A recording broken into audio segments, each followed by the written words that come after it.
ছুটির দিনে সন্ধ্যার সময় চিকেন পকোড়া বাড়িতে যদি এইভাবে বানানো যায়, একবার খেলে মাঝের মধ্যেই খেতে চাইবেন।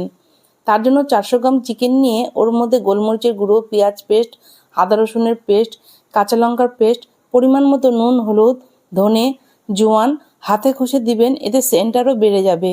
এরপর ভাজা মশলার গুঁড়ো, 2 চামচ টক দই, সামান্য কসুরি মেথি, কর্নফ্লাওয়ার, 2 চামচ বেসন আর একটি ডিম দিয়ে খুব ভালো করে মেখে আধ ঘন্টার জন্য রেখে দিবেন।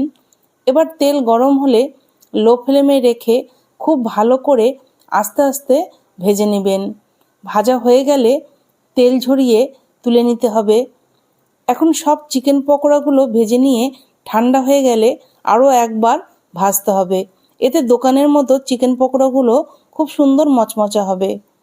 এরপর উপর থেকে বিট নুন আর ভাজা মশলার গুঁড়ো ছড়িয়ে অপেক্ষা না করে শুরু করে দিন।